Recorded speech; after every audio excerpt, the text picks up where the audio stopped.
Okay, this is our way back again with 2 Kings, the 23rd chapter. We read in verses 1 through 10. We left off with Catherine in verse 5. Verse 5. Verse 5. And he put down the idolatrous priest, whom the kings of Judah had ordained to burn incense in high places in the cities of Judah, and the places round about Jerusalem. Then also that burned incense into Vows, to the sun, to the moon, and to the planets, and to all the hosts of heaven. And he brought out the grove from the house of Yahuah without Jerusalem unto the brook Kidron, and burned it at the brook Kidron, and stamped it small to powder, and cast the powder thereof upon the grave of the children of the people. And he brake down the houses of the Sodomites that were by the houses of Yahuah, where the women wove hangings for the grove. And he brought all the priests out of the cities of Judah, and defiled the high places where the priests had burned incense, from Geba to Beersheba, and brake down the high places of the gates that were in the entering in of the gates of Joshua, the governor of the city, which were on a man's left hand at the gate of the city. Nevertheless, the priests of the high places came not up to the altar of Yahuah in Jerusalem, but they did eat of the unleavened bread among their brethren.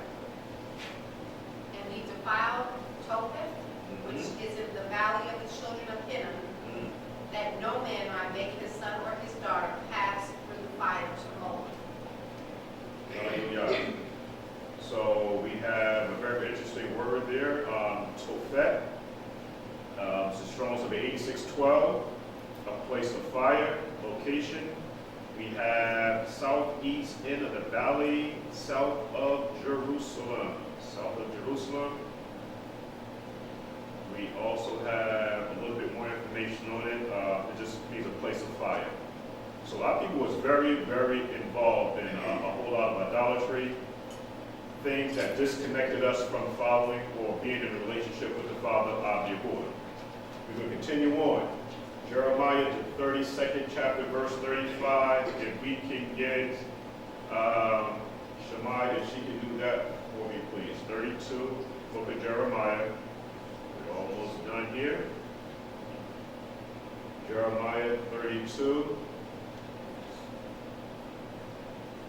32, 35.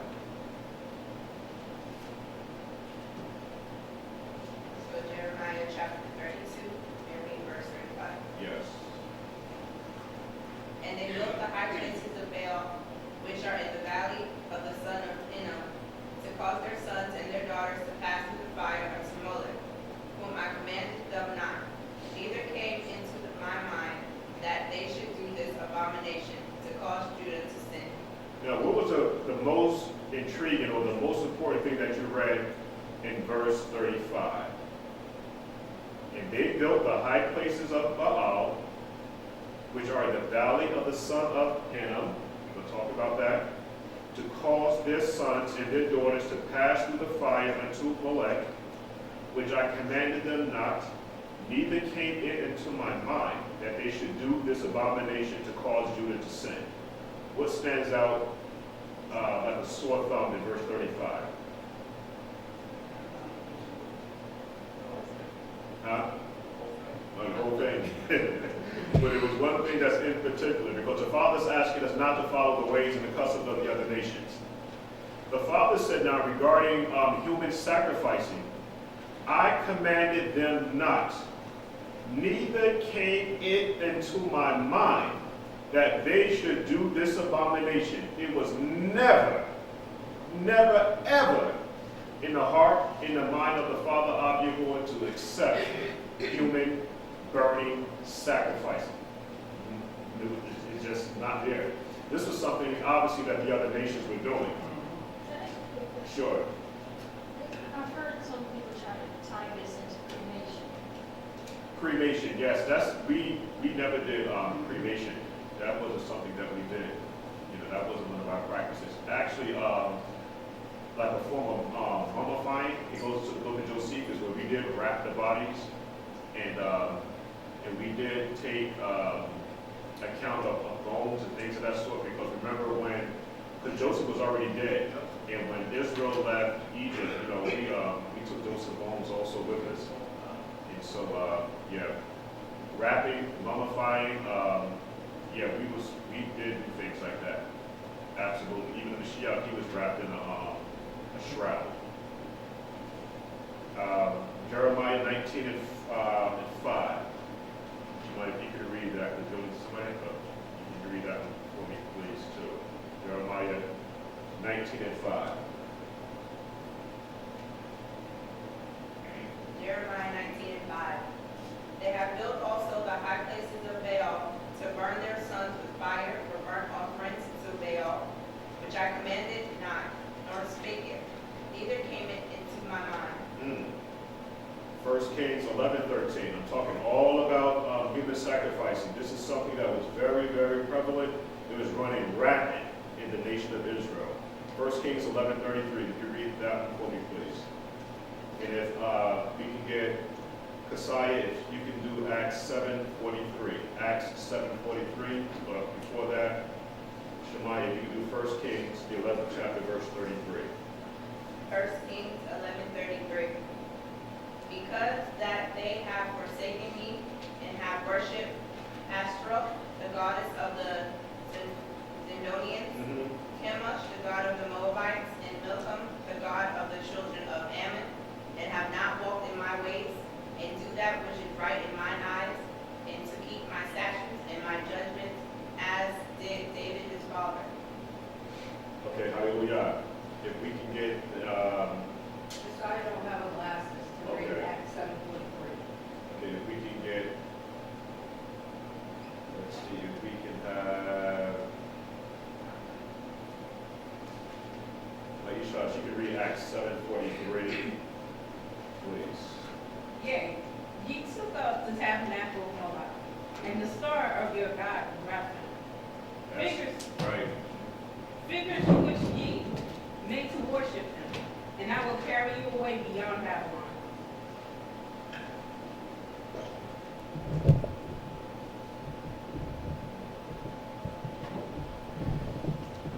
You can do Amos 5:26, and if we can have Yahuah, the time, do Psalms 106, 37, and 38. We can go pretty fast, because everybody's getting the gist now of what's going on. Amos 5:26. David, if you can do that one, and we're going to have Yahuah the time to do Psalms 106, 37, and 38.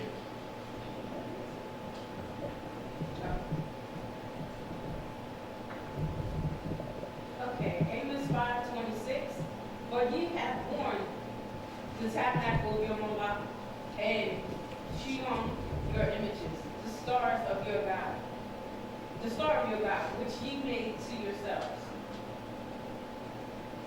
Right. And if we can get Psalms 106, 37, 37 to 38, while we're doing that, just pass them.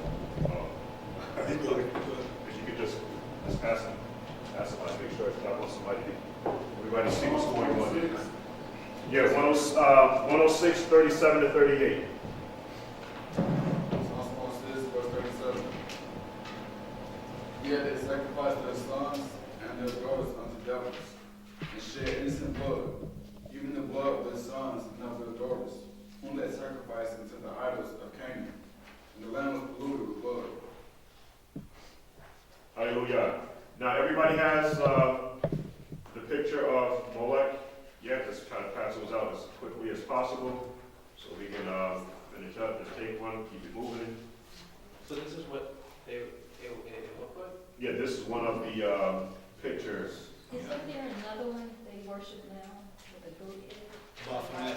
Yeah, that's we get into the Remphan and Baphomet. So everybody has one? Can we keep these? Uh-huh. Yeah. Absolutely. So you can just hold those, whatever like that. We're going to go ahead and keep it moving. With the picture that you see there, what are some of the things that is really, really standing out for you? covenant blood, actually. Mm-hmm. It's got human hands. They got the hands lifted up. Yeah, why do you believe that the hands are lifted up? Because that's very, very important. Submissive. Huh? Submissive. Surrender. Is it because of the instant blood? No, Zafar, what did you say? Submissive. Right. Yeah, there was something else that you said. I mean, They've been surrendering themselves. They submit. They've been. What else can I say? yeah, it's a submissive surrender. It's a free will offering. Right. Now there are some now where the hands are that are out. Yeah. I found this one interesting because it's a free will offering. There's one more thing that stands out here in this picture. What are those things in his chest? There's 7 things. They're like openings? I got the sharpened razors. Huh? That's like the vest that the priest wore. Right, it's a breastplate. Yeah, that's what I was Oh, trying to say. the tribe. Yeah, it's a breastplate. But this one, I mean, just like you said, Shai, that there's 7 plates here. Now, Molech was an Elohim of the ancient Phoenicians. Worship of Molech involved passing children through a fire built on the lap of Molech, the idol. In some rabbinical accounts, the idol was hollowed. It was built of silver, tin, brass, or gold. It was divided into 7 compartments. You see those 7 compartments there. In which one they put in flour. In the second, turtle doves. In the third, a ewe lamb. In the fourth, a ram. In the fifth, a calf. In the sixth, an ox. In the seventh, preferably a firstborn child. Preferably a male.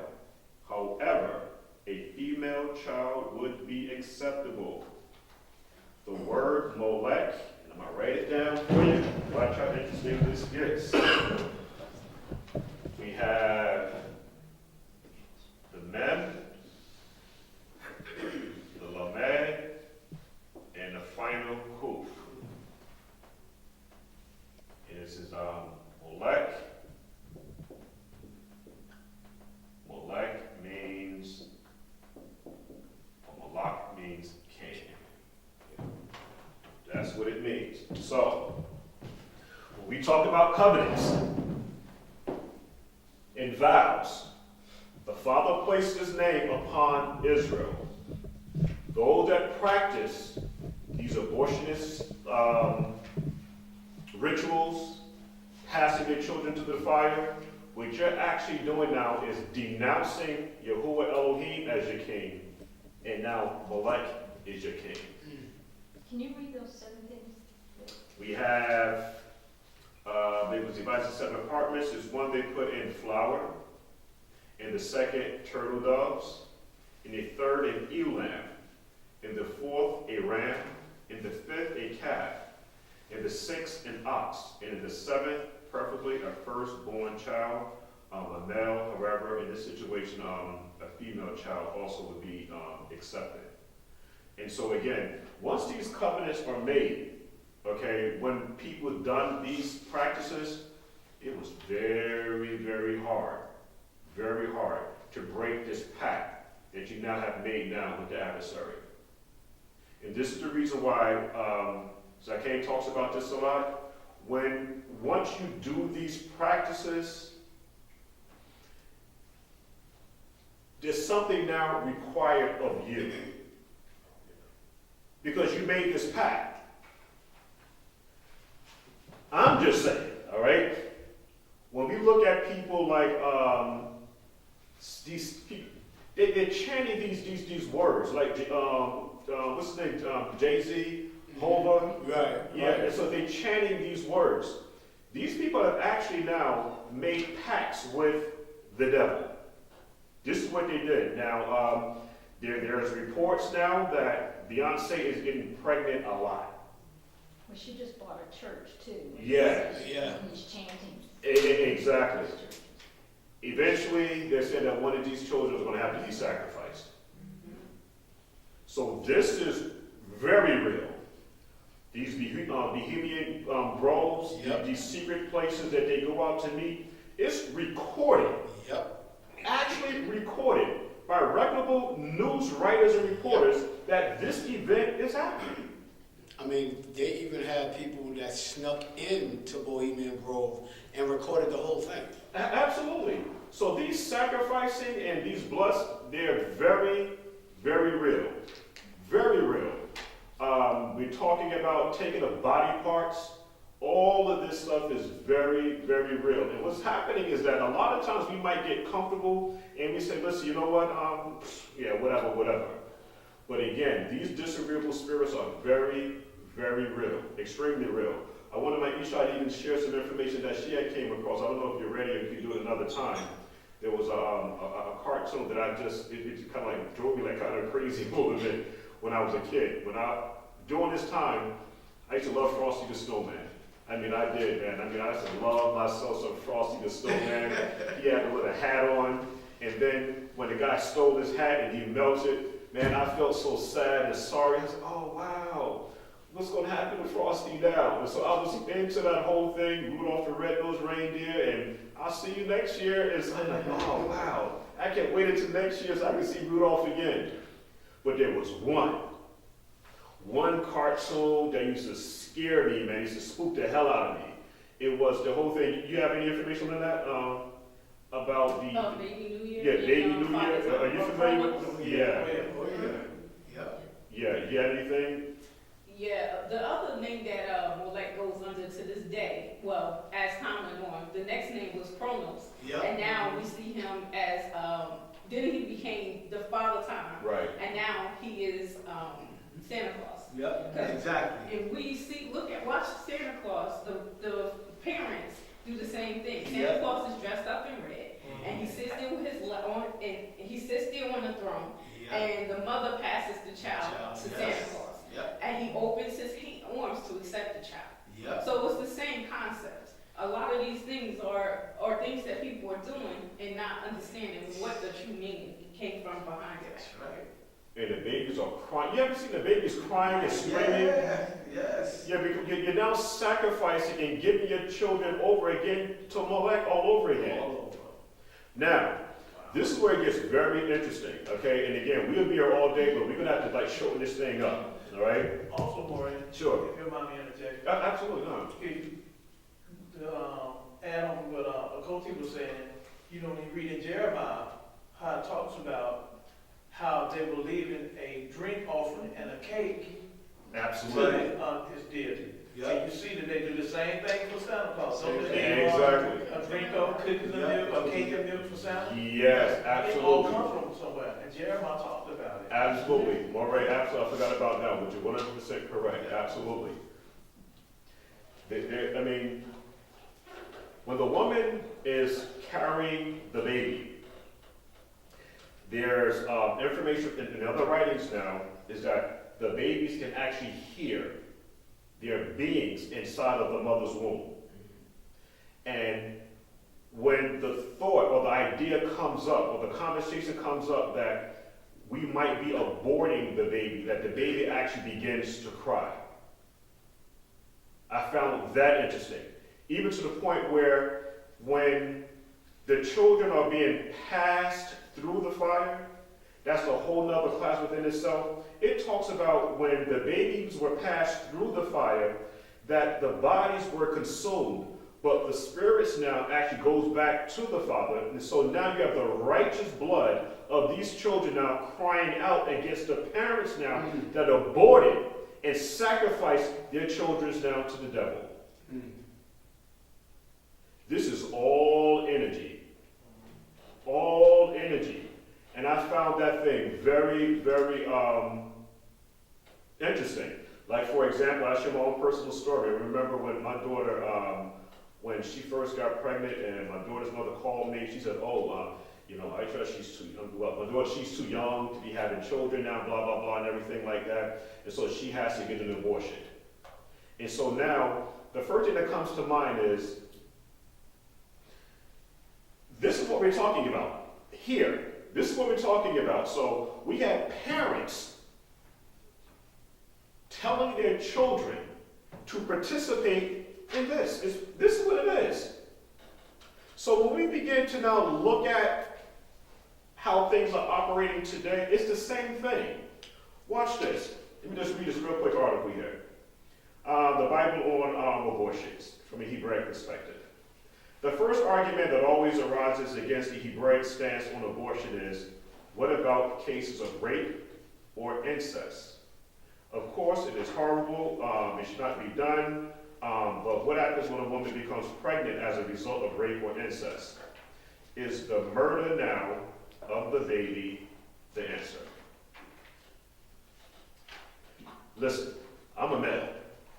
I can only imagine the turmoil that a woman goes through being raped, and then at the same time now she gets impregnated by the man that rapes her.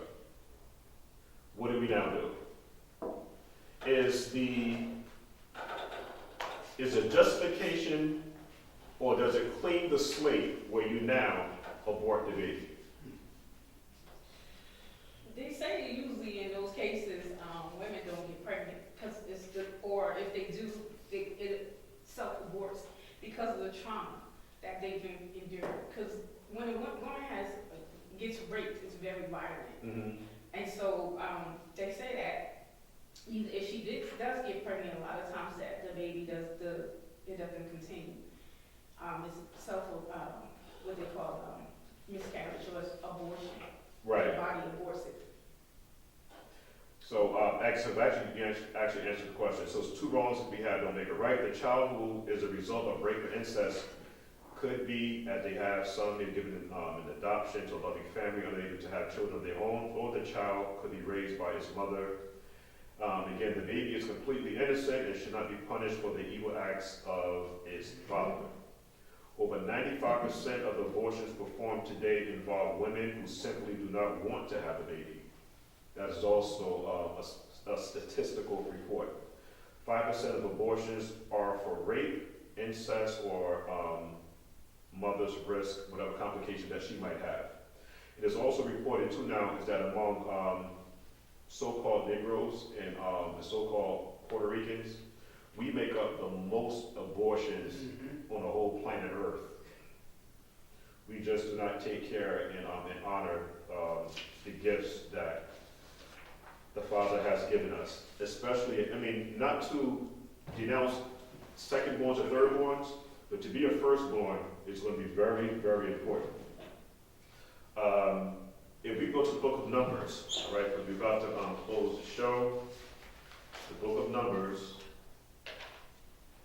the 3rd chapter, verses 1 through 13. 1 through 13, 3rd chapter. If we can have somebody to read that for us, nice and loud. So what we're talking about here now is very important. Everybody should have this down, prayerfully by now. Because this is where it's going to get a little sensitive. Hopefully not. We're talking about now firstborns. We're talking about still vows and commitments. And we're talking about these sacrifices here. So if you can do 1 through 13 for me, please. Numbers 3:1. These also are the generations of Aaron and Moshe in the day that Yahuah spake with Moshe in Mount Sinai. And these are the names of the sons of Aaron: Nadab, the firstborn, Abihu, Eleazar, and Ithamar. So they mentioned that Nadab, okay, Nadab was the firstborn. Read on. These are the names of the sons of Aaron, the priests which were anointed, whom he Consecrated. to minister in the priest's office. And Nadab and Abihu died before Yahuah when they offered strange fire before Yahuah in the wilderness of Sinai. And they had no children. And Eleazar and Ithamar ministrated in the priest's office in the sight of Aaron their father. And Yahuah spake unto Moshe, saying, Bring the tribe of Levi near, and present them before Aaron the priest, that they may minister unto him. So the ones that are doing the ministering for the Father are Levites. Read on. And they shall keep this charge, Mhm. and the charge of the whole congregation before the tabernacle of the congregation, to do the service of the tabernacle. And they shall keep all the instruments of the tabernacle of the congregation, and the charge of the children of Israel, to do the service of the tabernacle. And thou shalt give the Levites unto Aaron So the Levites belong to Aaron. and to his sons. Okay. They are wholly given unto him They are out of, set apart, given it to him out of all the children of Israel. Read on. and thou shalt anoint Aaron and his sons, and they shall wait on their priest's office, and the stranger that cometh nigh shall be put to death. And Yahuah spake unto Moshe, saying, And I, behold, have taken the Levites from among the children of Israel, and set up all the firstborn. Stop right there. This is important. And I beheld, I have taken the Levites from among the children of Israel instead of all of the firstborn of the nation of Israel. All right? So the Levites now are set apart for the services of the Father of Yahuah. All right? Firstborn. That is the Father's firstborn. Read on. Therefore the Levites shall be mine, Mm-hmm. because all of the firstborn are mine. For on that day that I smote all the firstborn in the land of Egypt, I hallowed unto me all the firstborn into Israel, both man and beast. Mine they shall be. I am Yahuah. Hallelujah. So one more time. And I beheld, verse 13, because all the firstborn are mine. For on the day that I smote, verse 12, and I beheld, I have taken the Levites from among the children of Israel, instead of all the firstborn that opened the matrix among the children of Israel. Therefore the Levites should be mine. Correct. Because all the firstborns are mine. For on the day that I smote all the firstborn in the land of Egypt, I set them apart unto me, all the firstborn in Israel, both man and beast. Mine they should be. I am Yahuah your Elohim. If we can have Abad to read 44 for me, please, in 51. You have, Okay. we're almost done. Almost done. On Numbers 3:44, Mm-hmm. and Yahuah spake unto Moses, saying, Take the Levites instead of all the firstborns among the children of Israel, and the cattle of the Levites instead of their cattle, and the Levites shall be mine. I am Yahuah. Okay. For those that are to be redeemed, of the 213 of the firstborn of the children of Redeemed. Israel, That's going to be very important. Okay. They were redeemed. Read on. which are more than the Levites, thou shalt even take 5 shekels apiece by the pole, after the shekel of the sanctuary, Mhm. shalt thou take them. The shekel is 20 gerahs, Right. and thou shalt give the money wherewith the odd number of them is to be redeemed Okay. unto Aaron and to his sons. And Mashiyach took the redemption money of them that were over and above them that were redeemed by the Levites. Of the firstborn of the children of Israel took he the money 1,365 shekels after the shekel of sanctuary. And Moses gave the money of them that were redeemed unto Aaron and to his sons according to the word of Yahuah, as Yahuah commanded Moses. Okay, so we're talking about firstborns here. Moray, if you could do verses 1 through 7, the book of Leviticus, of Vayikra, 1 through 7, for me, please. This is where it's going to get very, very interesting. Very interesting. Watch how this goes. Firstborns are very, very important. What chapter? 27. We'll be Leviticus, Vayikra, 27th chapter, beginning at the first verse. And Yahusha speak unto Moshe, saying, Speak unto the children of Israel, and say unto them, When a man shall make a singular vow, the person shall be for the sovereign by thy estimation. right. So let me just read this now in the Greek Septuagint. Speaking to the children of Yashra'al, and thou shalt say unto them, whosoever shall vow a vow as the valuation of his soul for Yahuah, read on. Because we're talking about redemption here. Read on. And thy estimation shall be of the male from 20 years old, even unto 60 years old. Even thy estimation shall be 50 shekels of silver. So 50 shekels of silver from 20 years old to 60 years old. After the shekel of the sanctuary. Okay. And if it be a female, then thy estimation shall be 30 shekels. Right. Do not ask me, take it up with the father. Okay. It says for a male, 50 shekels, 30 shekels. Why is a man more valuable than a woman?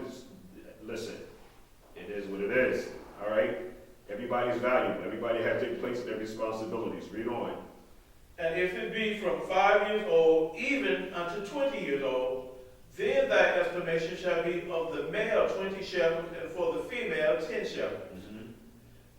And if it be from a month old, even unto 5 years old, then thy estimation shall be of the male 5 shekels of silver, and for the female thy estimation shall be 3 shekels of silver. And if it be from 60 years old and above, if it be a male, then thy estimation shall be 15 shekels, and for the female 10 shekels. Okay, so what do we have here now? A man makes a vow. And what if now we wanted to redeem that person from that vow? The only person that can redeem a person from a vow, remember the word is redeem. It would have to be a kinsman redeemer. And we have now the value of that person, okay, if the person wanted to be redeemed. This is all going to be centered around Judges, the 11th chapter with Jephthah and his daughter. Okay? More, you can go to Exodus, the 13th chapter, verses 11 and 15. Exodus, the 11th chapter. We're almost done. Exodus. The 11th chapter, 13th chapter. The 13th chapter, verses 11 through 15.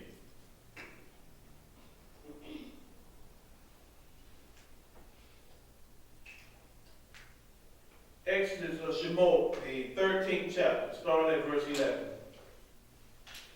And it shall be when the sovereign shall bring thee into the land of the Canaanites, as he sware unto thee and to thy fathers, and shall give it thee, that thou shalt set apart unto the sovereign all that openeth the matrix. All that open the matrix, the womb. All that open the matrix to the come through the womb. Read on.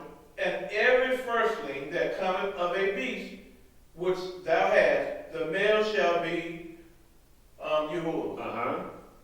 And every firstling of an ass thou shalt redeem with a lamb.